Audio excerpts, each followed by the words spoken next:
Hello दोस्तों, हमने मेवाड़ के पार्ट फर्स्ट में पढ़ लिया था गोहिल और बप्पा रावल के बारे में। आज हम पढ़ेंगे अल्लट या आलू रावल। अल्लट को इतिहास में आलू रावल के नाम से भी जाना जाता है। ख्यातों में इनका नाम आलू रावल भी मिलता है। अल्लट ने आहड़ को मेवाड़ की राजधानी बनाया। पहली राजधानी कौन सी थी? नागदा। किसने बनाई थी? बप्पा रावल ने। आलू रावल ने नागदा को हटाकर आहड़ को अपनी दूसरी राजधानी बनाया। फिर आहड़ में ही वराह मंदिर का निर्माण करवाया। वराह मंदिर भगवान विष्णु का मंदिर बनवाया था। अल्लट ने पूर्ण राजकुमारी हरिया देवी से विवाह किया था।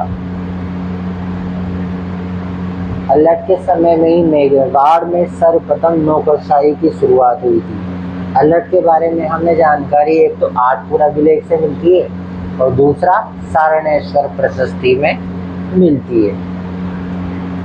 इसी सारणेश्वर प्रशस्ति में हमें ये मिलता है कि इसने पूर्ण राजकुमारी हरिया देवी से विवाह किया। इसके समय नौकरशाही प्रारंभ हुई और वराह मंदिर का निर्माण करवाया। इसके बाद में हम पढ़ेंगे मुंज परमार या भोज परमार, ये कौन थे? तो अल्लट के बाद में मुख्य शासक हुए शक्ति कुमार। शक्ति कुमार के शासनकाल में मालवा, ये मध्य प्रदेश में पड़ता है, मुंज परमार ने चित्तौड़ पर आक्रमण किया तथा चित्तौड़ पर अपना अधिकार कर लिया। मुंज के पुत्र भोज परमार ने चित्तौड़ में त्रिभुवन नारायण मंदिर का विशाल मंदिर का निर्माण करवाया था, जिसे वर्तमान में मोगल जी का समदेश्वर मंदिर कहा जाता है। इसका पुनर्निर्माण मोगल जी ने ही करवाया था। भोज परमार ने नागदा में बोसर तालाब का निर्माण भी करवाया था। इसके बाद में रण सिंह या कर्ण सिंह। रण सिंह के एक पुत्र राहप ने मेवाड़ से अलग होकर सिसोदा उदयपुर की स्थापना की। रण सिंह के दो पुत्र थे, एक तो सेम सिंह और एक राहप। सेम सिंह तो मेवाड़ के अगले राजा हुए और राहप ने सिसोदा राजपूत सिसोदिया कहलाए। क्या कहलाए? सिसोदिया। सिसोदा के राजपूत होने के कारण ये सिसोदिया कहलाए, जो आगे चलकर हम पढ़ेंगे।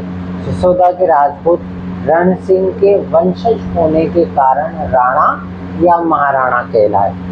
रण सिंह के समय गोहिल वंश दो शाखाओं में विभाजित हो गई थी, एक तो रावल शाखा और दूसरी आती है राणा शाखा।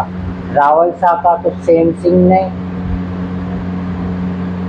चलाई थी और राणा शाखा राहप। ये दोनों कौन थे? रण सिंह के पुत्र थे। इसके बाद में जो मुख्य शासक आते हैं वो है जेत्र सिंह। इनका समय काल 1213 से 1250 या फिर 53, कुछ ऐसा ही मिलता है।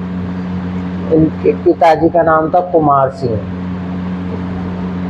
जेत्र सिंह ने परमारों को पराजित कर चित्तौड़ पर पुनः अधिकार कर लिया।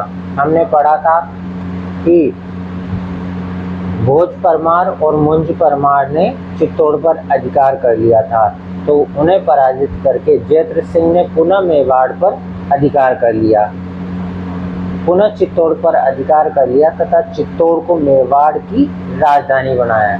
डॉक्टर दशरथ शर्मा ने जेत्र सिंह के समय को मध्यकालीन मेवाड़ का स्वर्ण काल कहा है। जेत्र सिंह के समय में ही